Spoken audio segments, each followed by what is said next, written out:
Minhas irmãs, meus irmãos, meus amigos, é uma alegria enorme nós estarmos nessa casa. É uma casa nova, mas com velhos companheiros de caminhada, os rostinhos são os mesmos, e eu acredito que essa seja a função. Companheiros também. No seu caso, eu vou deixar novos. Quando Allan Kardec, no Livro dos Médiuns, ele faz uma discussão sobre a sociedade espírita, ele diz que o ideal é que as casas espíritas fossem forjadas em ruas, que nós tivéssemos uma por rua, com núcleos pequenos, onde nós pudéssemos, inclusive, ter uma possibilidade maior de debater, de discutir no sistema de fórum mesmo, que é a ideia da casa espírita.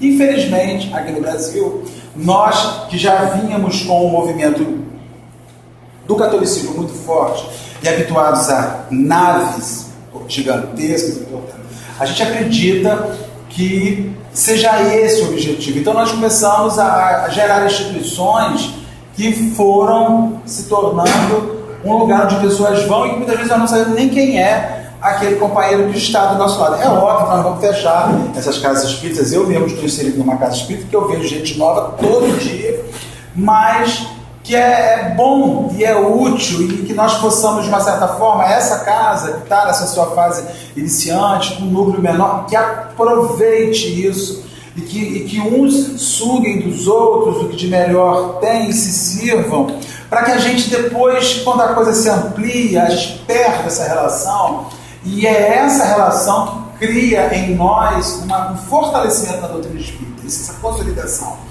Você não pode ser mais um que entra e que sai do centro sem que ninguém saiba quem você é, porque há pessoas que não conseguem exteriorizar, falar das suas demandas, mas aqui é impossível. Aqui nós somos um número menor.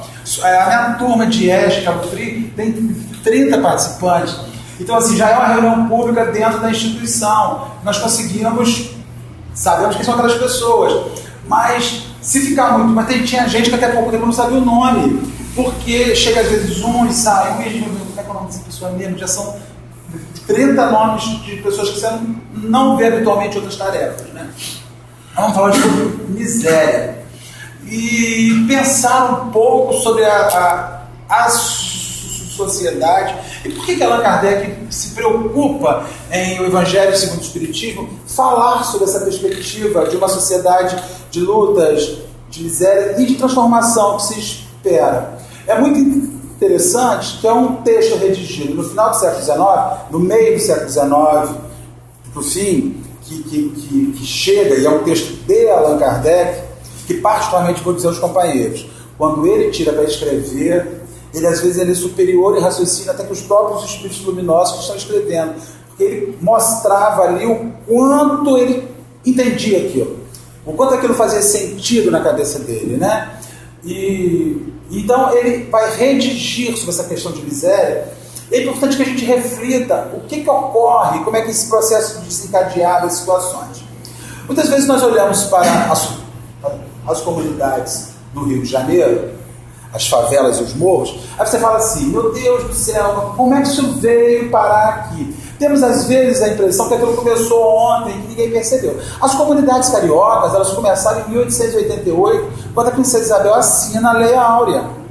E aqueles indivíduos que viviam sob a guarda dos seus senhores, ficaram sem ter para onde ir. Nós não pertencemos mais a ele, então ele também não tem mais que nos vestir, não tem mais que nos alimentar, não tem mais que nos resguardar, e ele sequer tem recursos para nos bancar. Então o que aquelas pessoas fazem? Elas deixam a escravidão, a liberdade ela é excelente, é tudo aquilo que alguém espera, mas foi uma liberdade proporcionada àqueles companheiros muito acovardada, porque os fez livres e completamente despreparados para gerir a sua própria vida. Os fez livres sem propor a eles o que fazer da sua vida. Então aqueles homens, aquelas mulheres que estavam livres, tinham que comer, tinham que se manter, tinham que dormir. Eles pegam as áreas livres do Rio de Janeiro e elas subiam aqueles bolsos. Então as comunidades do Rio de Janeiro, elas surgem como um bolsão a princípio de miséria, de luta, de pessoas que usam aquela área até então não identificada, não olhada, como um lugar onde eu possa viver. Assim surgiram as favelas cariocas. Aí você vai e me diz assim, mas por que essas favelas só aumentam? Porque todo o recurso material de uma sociedade é centralizado nos grandes centros urbanos. Você olha Araruama e fala assim, nossa, a qualidade de vida de Araruama é tão boa, só não tem dinheiro. Você quer arrumar um emprego aqui, você bate com uma porta, você vai ganhar. Se você ganhar R$1.000 para ser balconista numa loja, é muito. Qualquer centro urbano que você vá buscar um emprego, como gira mais dinheiro, como tem mais movimento, quando tem mais necessidade e demanda, os vencimentos passam a ser um pouco maior. Então, em primeiro lugar, aquela miséria não quer sair daquela região, porque aquela região, por pior que seja, lhe faculta uma situação que ela não teria naquele lugar. E aquelas regiões transformam-se em focos de sonhos de êxodo e migração urbana. É sempre aquele sujeito que mora no sertão do Nordeste, que come o mandacaru, a sopinha de mandacaru, come o calango, come o rato, não tem água na sua bica, aí passa a novela da Rede Globo e mostra aquelas piscinas, aquele mar lindo, aqueles hotéis, o cara sonha. Aí ele faz o quê? Ele quer fazer a cidade. E nós vamos repetir a mesma situação da escravidão no século XVIII. Você pega alguém completamente despreparado para esta sociedade e migra ele. Aí vem um cara que não sabe ler, vem um cara que não sabe escrever, vem um cara que não tem formação profissional nenhuma e chega numa região pleiteando algo. Aí ele chega e ele vai ter o quê? O subemprego. E ele vai se sujeitar exatamente às mesmas coisas que os negros recém-libertos se sujeitaram naquela época. É o que nós temos para nós vivermos. O que nos faz pensar que depois da libertação da escravidão, pouca coisa mudou. Porque a linha é a mesma. A diferença entre lá e cá é uma lei áurea no meio que dá o direito de ir e vir. Então, a gente vê que as pessoas elas estão querendo implementar a sua satisfação. Por que a pessoa vem para a cidade? Porque ela vê você andando de carro, ela fala, eu também quero ter um carro. Mas se eu ficar morando aqui, eu vou ter um carrinho de mão para eu empurrar na obra que eu vou ter que fazer. Se eu mudar para aquele lugar, a possibilidade de eu chegar ao meu objetivo se torna muito maior. Então, os grandes centros urbanos, com toda a sua beleza, com toda a sua propriedade, começaram a ter neles núcleos de miséria, os bolsões de miséria. É muito difícil nós identificarmos numa cidade do interior, uma cidade pequenina, esses núcleos de miséria. Eles são mais pulverizados, eles são mais distribuídos. Então você viaja para aquela cidadezinha que tem 20 mil habitantes, lá não sei aonde, você não consegue identificar, ainda que tenham pessoas miseráveis, pobres, aquilo ali está dividido, está pulverizado, é um pobre que é vizinho do médico, que é vizinho, não tem esses núcleos de miséria, né? Não tem esses emaranhados que são feitos de pessoas que vão em busca dos seus sonhos, das suas realizações, o que é uma ignorância. Às vezes você chega com uma pessoa que está no sonho de fazer uma viagem para ganhar dinheiro e fala assim, mano, uma coisa de louco, você não quer que eu vá, você está com inveja, você é um fraco, você não está com disposição de fazer isso. E os indivíduos se lançam ainda.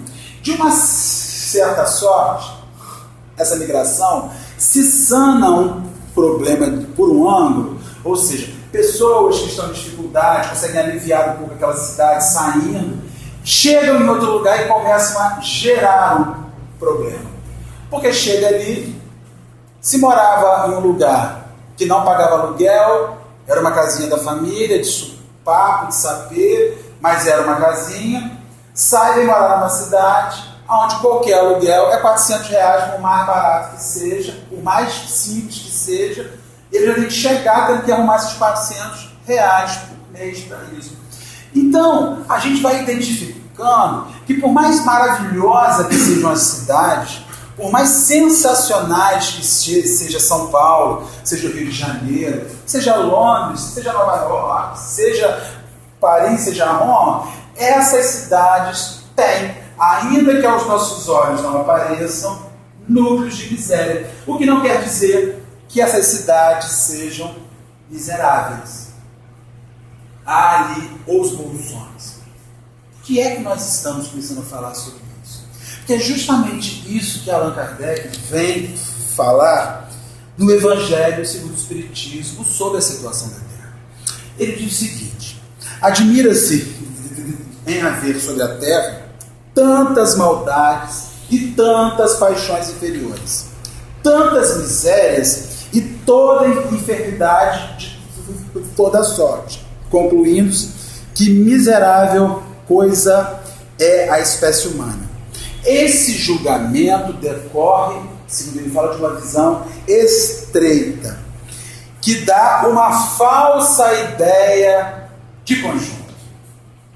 É necessário considerar que toda a humanidade não se encontra na Terra, mas apenas uma pequena fração dela, porque a espécie humana abrange todos os seres dotados de razão que povoam os inumeráveis mundos do universo. Então, as misérias da Terra estão para o universo como uma comunidade está para uma grande cidade. Entendeu? As misérias que nós vivemos aqui, as nossas lutas, assim, o planeta Terra não tem jeito. É o mesmo discurso que você disser, morando no Rio de Janeiro, que a comunidade X não tem jeito, que nada se resolve, e que ali está todo o mal do mundo, quando não está. Está ali aquela parte que se agrupa por motivos diversos. Se agrupa porque quer ter sucesso, se agrupa porque quer se dar bem, se agrupa porque quer que algo de bom materialmente possa ocorrer na sua vida. Então aqueles indivíduos se reúnem, estão naquela realidade com o mesmo objetivo, e ainda que aquilo pareça ser feio, eles estão daquela maneira feia tentando sobreviver. Quando nós olhamos e falamos assim: aonde essa terra vai parar? Acredite, o político safado que rouba a gente está querendo sobreviver. Uma boa qualidade, você não consegue enxergar isso. Você só consegue enxergar o mal que há nele. Mas de uma certa sorte, na cabeça dele, ele quer sobreviver. E foi o meio que ele achou para conseguir se dar bem. E ali ele insere-se naquele mecanismo. Ele encontra pessoas semelhantes, porque ninguém rouba daquele jeito a sorte. Ele encontra. Então eles se formam os bolsões de miséria. Quando nós falamos em miséria, nos vem logo à mente recurso financeiro. Fulano está numa miséria. Miséria é um estado de enorme sofrimento, de infelicidade e desgraça. Toda pessoa que se encontra com profunda infelicidade, numa desgraça inominável, de sofrimento, encontra-se no estado miserável. É também um estado de profunda falta dos meios de subsistência, é um estado de indigência e de penúria. Então, miséria é tudo aquilo que transforma a nossa vida material ou alma em algo pobre, em algo que está longe dos valores que nós precisaríamos ter para sobreviver. Então, em primeiro lugar, a gente precisa olhar para a Terra, e isso foi muito bom ler isso, reler. Por quê? Porque nós nos encontramos, às vezes, na beira da estrada, num ponto de perguntar o que vai ser feito disso. Onde é que esse planeta vai parar? Será que acabou? A humanidade já acabou. Aí vem Allan Kardec dizendo que nós estamos dentro de um bolsão de miséria. Mas que este bolsão de miséria não é toda a humanidade. E assim como existem pessoas na sociedade onde nós vivemos que estão trabalhando para ajudar a solucionar as questões dos bolsões de miséria, nós temos uma sociedade espiritual ou uma sociedade que se encontra em outros mundos, em outras esferas, igualmente trabalhando para que o nosso bolsão de miséria chamado terra não fracasse, não afunde. Vez por outra, numa comunidade, surge um prefeito que fala assim: vamos lá, vamos fazer um esgoto lá em cima. Eles estão com muito problema porque falta o esgoto. Aí vai lá algum prefeito e faz o esgoto. Vez por outra, numa comunidade, surge um projeto: vamos botar uma UPP para apaciguar. Então, da mesma maneira que o homem trabalha com o intuito de minimizar, de melhorar os bolsões de miséria humana que existem na sociedade onde ele está existindo, da mesma forma, segundo Allan Kardec, nos faz acreditar que há um conjunto de seres que estão atuando, essa humanidade, que está trabalhando para tentar melhorar estas relações de miséria que nós estamos vivendo na Terra. E isso deveria ser um foco de esperança. Eu preciso que seja um foco de esperança para mim, para a minha vida. Eu confesso a vocês, eu assisto a Band News o tempo inteiro que eu estou em casa. Já até decorei. Band News, a notícia não para. Não para. Não para, não. Aí o dia inteiro, eu escuto, aí eu levanto e ligo o Ricardo Boechat. E eu escuto ele comentar, eu fico indignado com ele. E quando eu vejo, quando aquilo ali acabou, aí eu vejo o Boechat, adoro ele o dia inteiro, eu acho ele um cara muito límpido, muito claro essas posições. E vejo o jornalismo da Band News, e é desgraça. Aí aquilo te gera uma contaminação e você acaba se sentindo órfão. É exatamente o mesmo estado de orfandade que, se você entrar numa rua daqui de Araruama, numa comunidade mais pobre agora que foi alagada, vai falar assim: nós estamos sozinhos, ninguém cuida da gente. Eu me sinto assim, mas na verdade alguém do poder público ou alguém da comunidade, numa prece, num trabalho, num serviço, está atuando para minimizar aquilo. Da mesma forma, o mundo invisível, esta humanidade que está fora dessa situação de miséria, pelo menos da situação de miséria que o planeta hoje vive, com um conjunto de guerras, de violência, Londres hoje virou um exemplo de horror. Você não confia.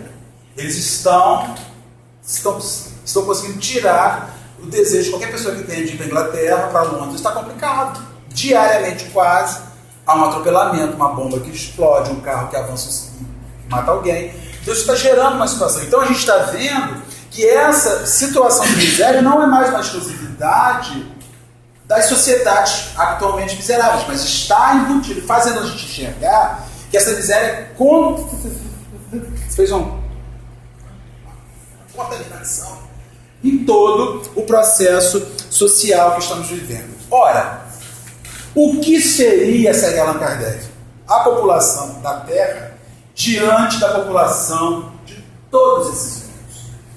Bem menos que a de um lugarejo em relação a de um grande império. Isso é uma questão interessante porque, de uma certa sorte, ele mexe principalmente com o nosso ego. O humano sempre foi egocentrista, assim. Ele sempre se viu como centro do universo, né? O dia que um sujeito, com que o italiano propõe diferente, não é? Que o diz que a Terra é gerada em volta do Sol, e não o Sol ao redor da Terra, ele foi condenado à morte. Por quê? Porque sempre se acreditou nisso. E isso tem 500 anos, tem 600 anos, só que 600 anos você não muda todo o conceito de planeta. Jesus já veio há 2000 anos, então a gente já está muito agarrado a isso. Nós acreditamos ainda que nós vamos resolver rápido essa situação que só vem se acumulando. Nós ampliamos a situação de miséria humana na medida em que há uma busca incessante por saciar cada vez mais as demandas de vaidade e de ego. Sabe? Você não é satisfeito com o que tem, quer mais, precisa de mais, de possuir mais, para que tendo mais você seja igual ao outro que tem e muitas vezes não é feliz. A condição material e moral da humanidade da Terra nada tem de estranho se levarmos em conta o destino da Terra e a natureza de sua população. A Terra está fadada em seu destino, a um processo ascensional. Mas a natureza da população que vive aqui é uma natureza de população de alma miserável. Mas nós não somos miseráveis mais. Olha, gente, pare em casa, faça aquilo que Santo Agostinho fala no livro dos Espíritos, faz um exame de consciência antes de dormir. Pare e fala assim: eu não sou mais miserável, não sou mais miserável. Eu tenho inveja? Eu não tenho, tem sim. Claro que tem. Você olha no Facebook e vê o seu amigo que foi para a França e você sabe que ele ganha R$1.900 por mês. Você, como é que esse desgraçado consegue ir? Eu não vou. Isso é inveja. Não, isso é que seu... Mas é a inveja branca. Inveja. Aí você vizinho vai passando na concessionária com o carro novo. Tá na moda agora. Inveja branca. O carro novo entra assim, aí você olha pro carro novo dele e fala assim: vale a pena não valer nada.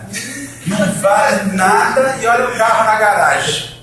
E a gente rala, trabalha, tem coisa errada aí. Um pouquinho de fumo. Isso é inveja. Isso é da natureza do ser. Ele julga, esse processo de julgamento é um julgamento invejoso. Existe um processo de inveja. Nós vivemos uma sociedade falida. Todo mundo fala sobre a corrupção no Brasil. Todo mundo fala. Os políticos são corruptos, a sociedade corrupta. Mas se você liga para o seu amigo e pede um recibo de imposto de renda para bater de imposto de renda, isso é corrupção. Você não gastou aquilo, você não usou aquilo não fazia parte da sua vida, você tirou do cofre público o imposto que você pagou de volta e não te era devido. Isso é corrupção, isso é o uso do dinheiro público. A diferença é que você retirou só R$1.500. E o outro tirou 100 mil, 200, mas não importa, roubo é roubo. Não importa se seja de uma bala ou se seja de uma fábrica de bala. Então veja, a corrupção, a miséria, ela é inerente da alma humana. Nós gostamos de nos favorecer das situações, todo mundo busca um favorecimento social. Final de ano, quando tem eleição, sempre tem um que te liga e diz assim: oi, não pega o telefone no fulano que está gravando. Oi, fulano, você já tem alguém para você dar o seu voto? Não, está desiludido. Então, olha só, estou com um sobrinho, candidato, ele é nosso, é da gente. Então, olha só, se você que se formou recentemente, está procurando um emprego e não consegue, vai sair uma porcariazinha para você. Aí você fala: mamãe, olha só, vou dar um voto para ele, papai, dá um voto, titi. Daqui a pouco nós estamos elegendo. Quando a gente vê, inclusive no espiritismo, companheiros do governo espírita se lançam como candidato e levantam bandeiras espíritas e falam: eu já pego meu voto na hora. Porque nós não estamos elegendo o espírito, nós estamos elegendo o representante público que vai estar numa canto, vai trabalhar pelo crente, pelo ateu, pelo bom, pelo mal, vai fazer um serviço todo. Mas a gente se serve. Então veja que a alma humana é miserável, porque ela quer se dar bem. Na verdade, o homem busca se dar bem. E então acaba um engolindo o outro, um comendo o outro, e forma os bolsões de miséria. Porque nós estamos envolvidos por uma situação suja, que nos perturba, mas também que a gente ajuda a dar força, a fomentar, que está aí. Quando você entra em uma loja, compra um produto e não pede nota fiscal, você fomenta, você estimula a não tributação de um imposto que vai para o dinheiro público. Você diz assim: mas o governo usa mal. Evangelho. A César o que é de César, a Deus o que é de Deus. Eu vou fazer a parte de César. Se César faz errado, problema dele. Ele vai se ver como Deus. Então nós estamos numa grande sociedade miserável. de alma miserável, de índole miserável. Vivemos no submundo e ainda que a gente saiba que a Terra se destina a uma situação melhor, essa situação melhor só virá quando a gente se ajustar a ela, quando a gente se organizar com ela. Senão a gente é farinha do mesmo saco, que na verdade é isso, é tudo um grande saco com a gente ali dentro, todos iguais, variando uns dos outros em detalhes muito pequenos. Às vezes só variamos no volume e fazemos o mesmo.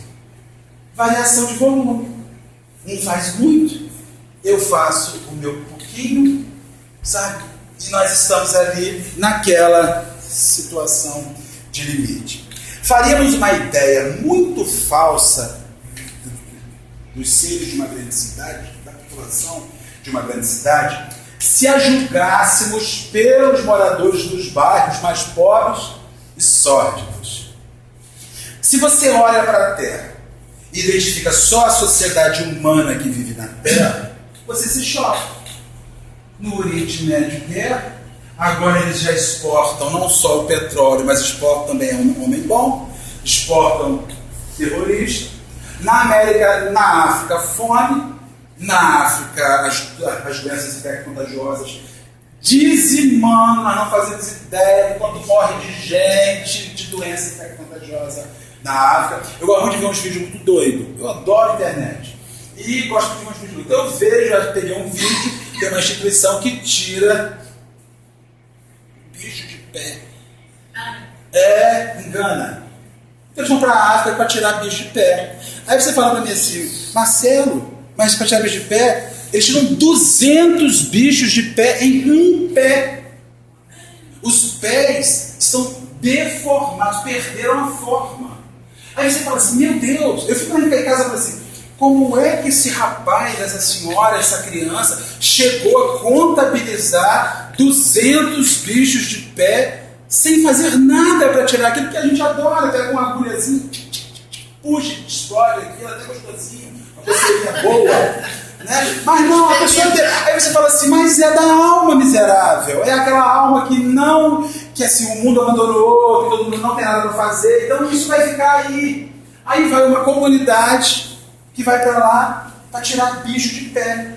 E tira cerca de 200 bichos em um pé. Os pés ficam totalmente deformados e aleijados, com infecção enorme.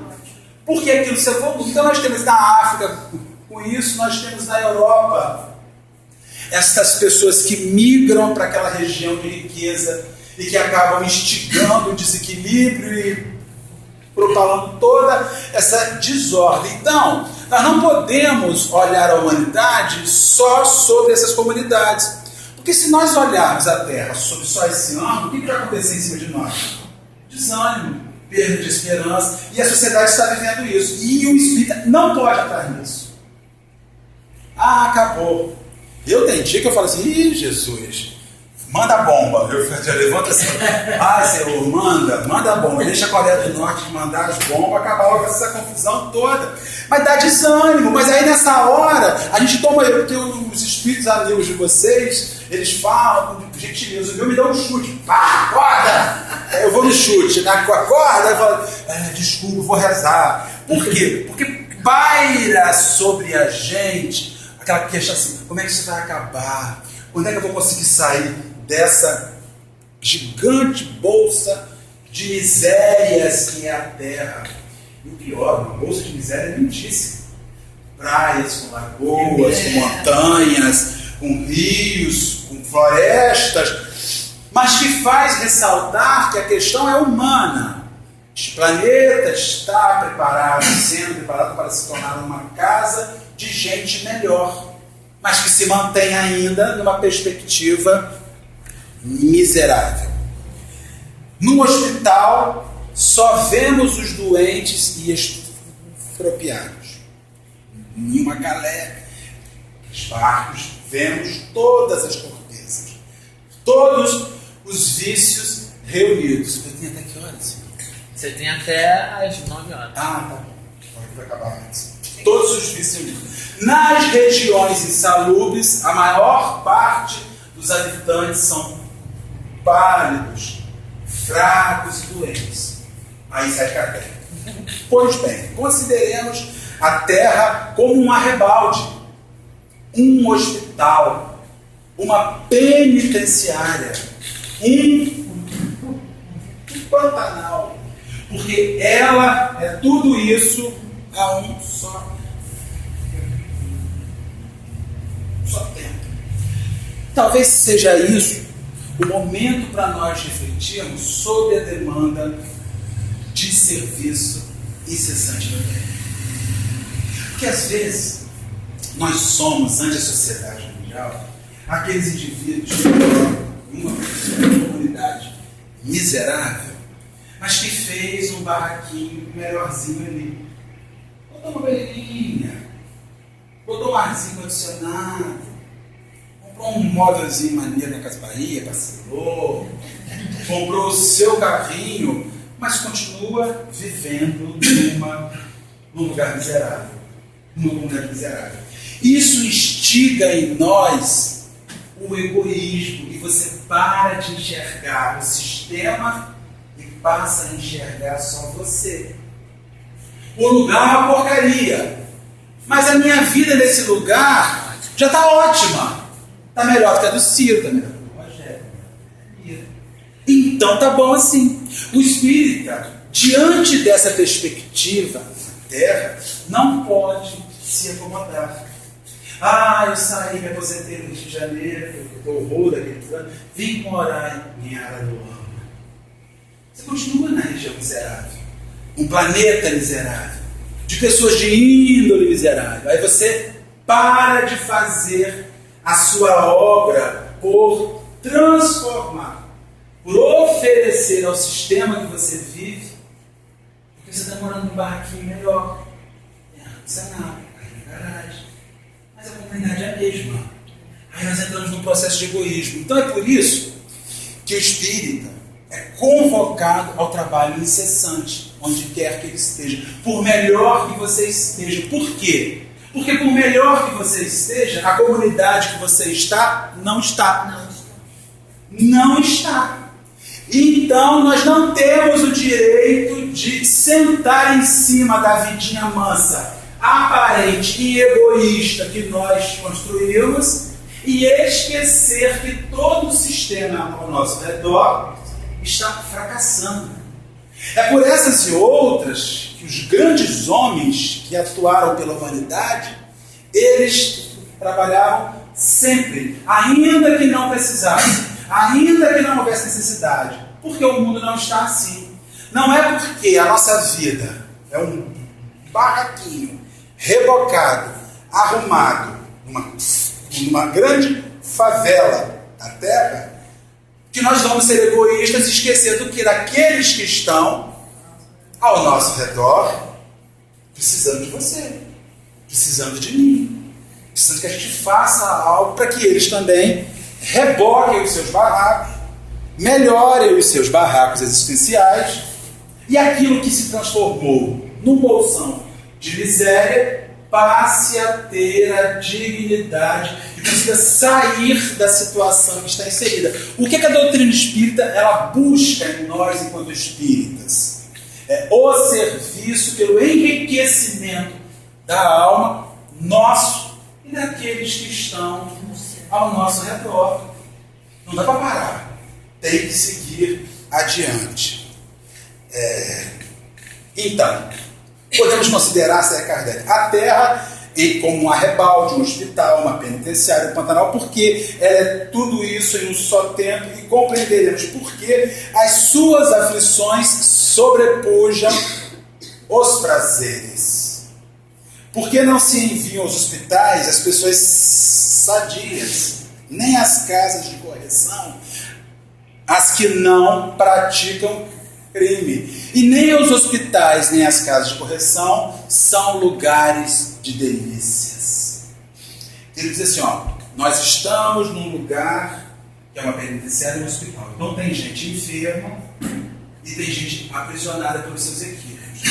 Quem já começou a ensaiar melhora, cuide dos enfermos.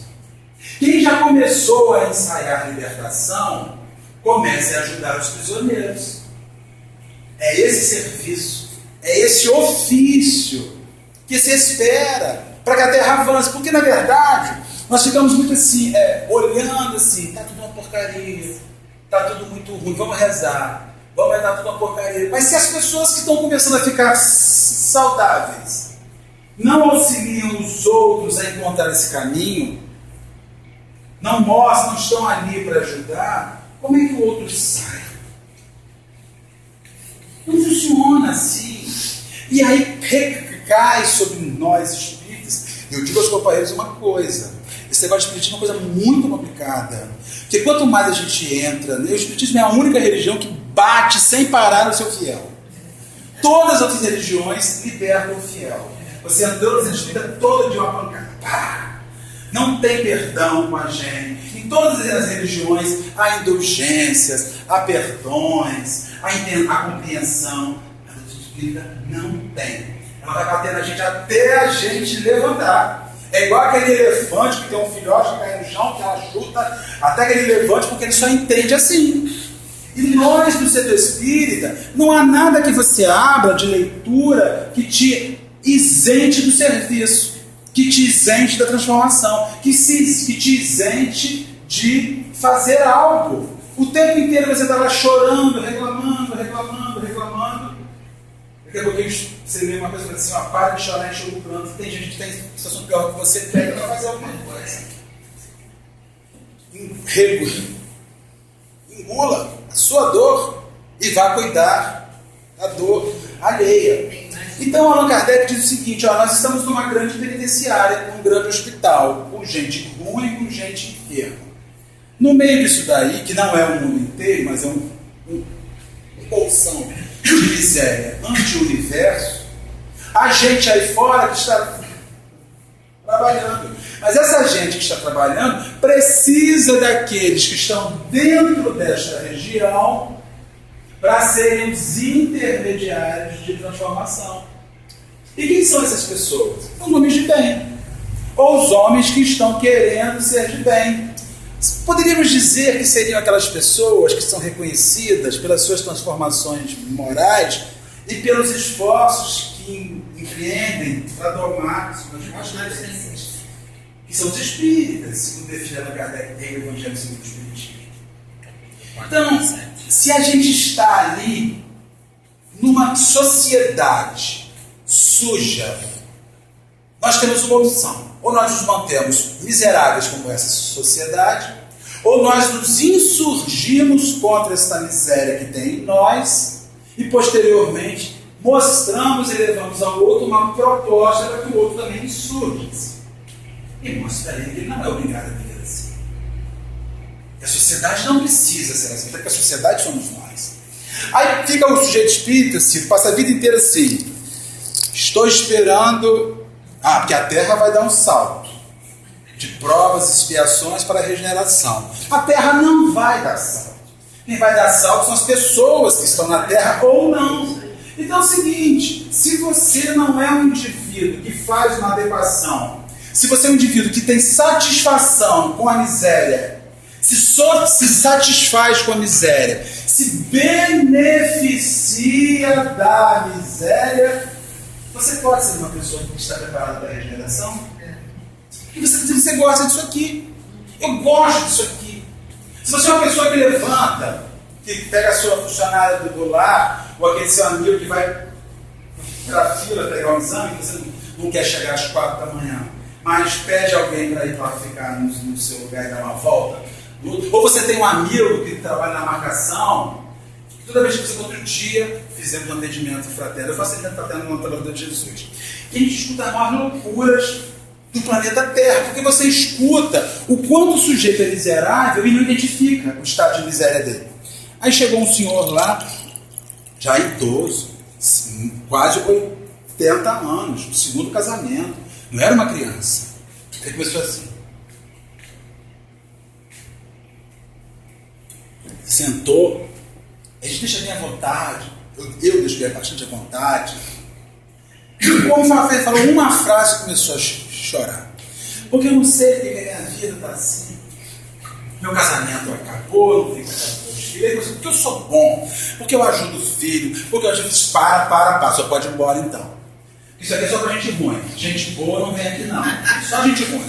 Falei, amigo, preste atenção de uma coisa. Existe uma questão de encaixe. O bom puxa o bem.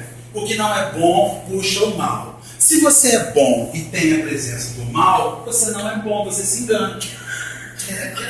Acabou. Não se iluda. Ninguém recebe diferente do que planta. Não existe. É ação e reação. E aí ele falou para mim, porque eu sou bom. Sabe o que eu tenho feito aqui em Cabo Frio? Eu tenho uma amiga que é da marcação das consultas. E eu, sem nada a fazer, saio, vou lá, olho na fila, que está numa situação difícil, tiro ela, vou lá e pego o papel. Eu falo assim, se eu souber que é o senhor, eu estou naquela fila, eu mato o senhor. Porque o senhor está passando, o cara, ele instituiu a volta nos outros que chegaram 4 horas da manhã. O cara chega lá às 8, ele marca. Então veja bem, a gente faz isso, o pior, não associa isso a um defeito de desrespeitar. A hora que o outro acordou, o ônibus que o outro pegou, a fome que o outro sente. Então veja, mas isso é intrínseco na gente. Isso é embutido, está tão embutido que está cego. A gente não vê isso como. Aí você ainda vai e fala assim: eu estava na fila do banco. Tinham 168 pessoas na minha frente. Quando eu olhei, faltando 3 pessoas para o caixa, estava lá Rogério. Olhei e falei assim, foi Bezerra de Menezes que botou Rogério para me ajudar. Aí eu saio, porque o depósito existe escondido na mão, chego lá. Isso quando hoje, é um depósito. Porque hoje tem reunião mediúnica, fala assim, Rogério, agora que à noite eu pego você na curinha, e vou embora. Aí fala assim, foi Jesus que botou o Rogério. Não foi Jesus, foi o capeta que botou o Rogério lá para testar o seu caráter, para testar o seu respeito pelo outro, e você e o Rogério, eu devolvo. Uma vez que eu estava numa fila, o companheiro chegou e falou assim, você pode pagar seu jeito? Tá, eu posso me dar. Ele deu, eu fui lá para trás da fila. Aí você vai sair da fila, eu posso pagar para você, mas eu vou entrar por lá atrás. Eu não vou ficar aqui, eu não vou desrespeitar os outros. Ele entendeu a mensagem, tirou o papel da minha mão, eu voltei para o meu lugar. Não pago, não me peça, eu não faço, porque isso me indigna, incomoda esse tipo de desrespeito, mas isso está embutido, não é nada, é só um papelzinho. Agora, se eu me encontro com você, te dou um papelzinho, ele encontra um papelzinho, eu preciso com 5 papelzinhos, furando equivalente a 5 pessoas na minha frente. Então isso está tão inserido na sociedade. Quando seu filho começa a namorar, ou a sua filha começa a namorar, você logo diz assim, ele é uma pessoa de bem, ele é médico, ela é psicóloga, a família é ótima, um emprego bom. Veja, você identifica alguém por isso. Você não quer saber se uma pessoa é honrada, se uma pessoa é honesta, quais são os princípios. Aí seus filhos muitas vezes casam-se com pessoas endinheiradas e apanham. Sofrem coisas horrorosas de ambos os lados. Aí você fala assim, olha, quem vê cara não vê coração. Vê sim, porque na verdade se procurou só a cara, não se procurou o coração. Então, porque isso é a realidade do ser humano. Ele gosta do que vê, porque ele acha que ele vai se dar bem. Estou tão tranquilo, meu filho está tão muito bem casado. Muito bem casado é o quê? Tem um carro, tem uma casa, tem uma profissão? Isso não é nada. Se suicida um atrás do outro, porque tem miséria na alma. Nós estamos vendo isso diariamente, aos baldes. Então é muito importante que a gente, enquanto espírita, reveja o nosso papel dessa comunidade falida e miserável, para que a gente igualmente não faça parte e não seja parte integrante desta miséria social inerente às almas que cedem à corrupção, que cedem à violência, que cedem aos benefícios fáceis sem respeitar as regras. Se respeitam as regras. Olha, da mesma maneira, vou voltar ao normal. Da mesma maneira que numa cidade, toda a população não se encontra nos hospitais e nas prisões, Assim a humanidade inteira não se encontra na Terra, mas você se encontra. Então, trate de fazer alguma coisa.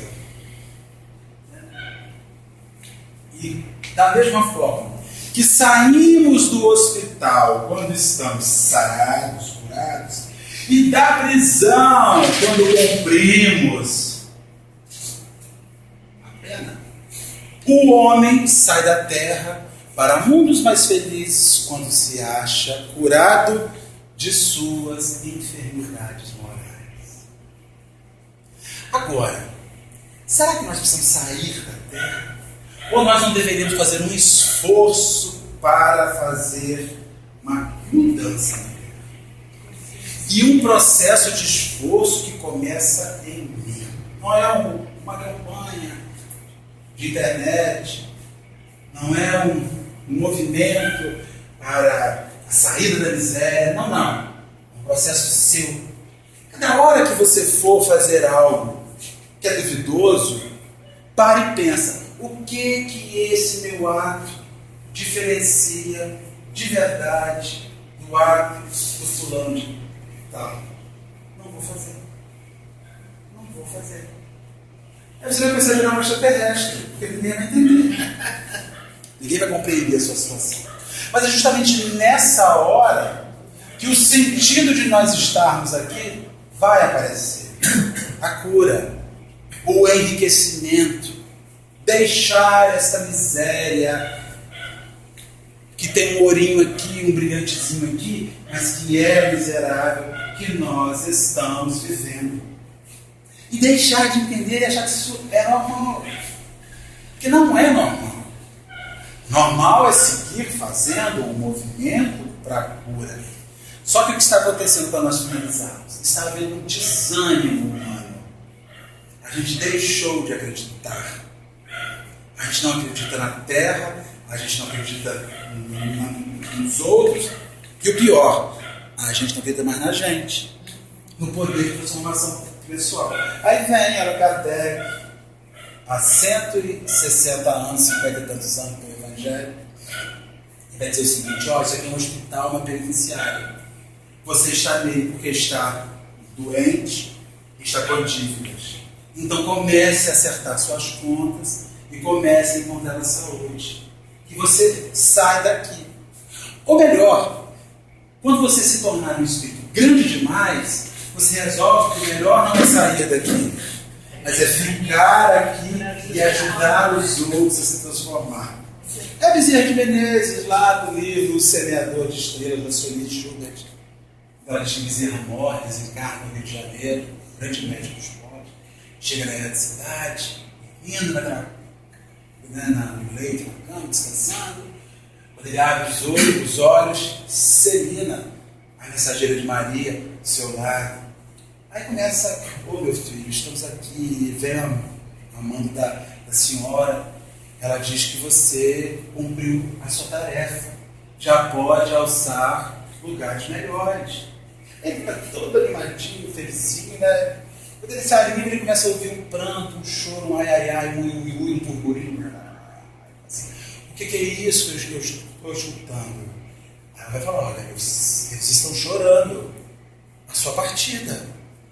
Você os deixou órfãos. Eles só tinham você, contavam com você. O que o sujeito faz? Olha como ele estava grande, né? Diga à mãe que eu estou muito feliz com a humanidade. Mas enquanto houver um pranto na terra, eu não posso ir. Aí ele volta.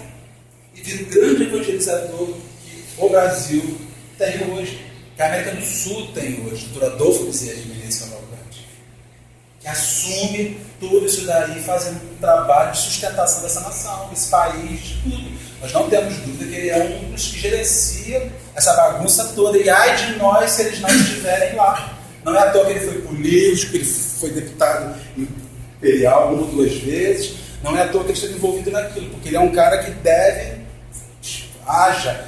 Um dos poucos que afasta aquela sombra do Planalto deve ser ele quando chega, porque está lá. Eu não tenho dúvidas que atua naquela região ali para poder conter aquele pessoal louco que está lá. Então, isso que é o bacana.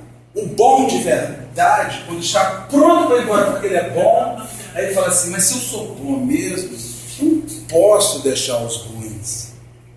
Aí é coisa de gente louca, né? Aí ele vai, volta e continua na miséria, numa situação diferente, sendo um emissário da sombra.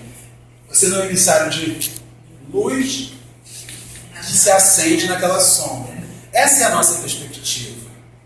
Curarmos, melhorarmos, não para meter o pé e ir embora, mas para começar a resgatar, e aí de verdade, transformar a Terra.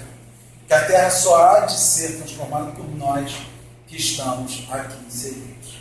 Que Deus nos abençoe, que a reflexão de Allan Kardec sobre esta ideia possa ter ficado clara, por melhor que a gente tente abordar. A gente é bastante miserável ainda para tirar do meio dessa luminosidade que é o pensamento kardeciano, tudo aquilo que de verdade ela expressa.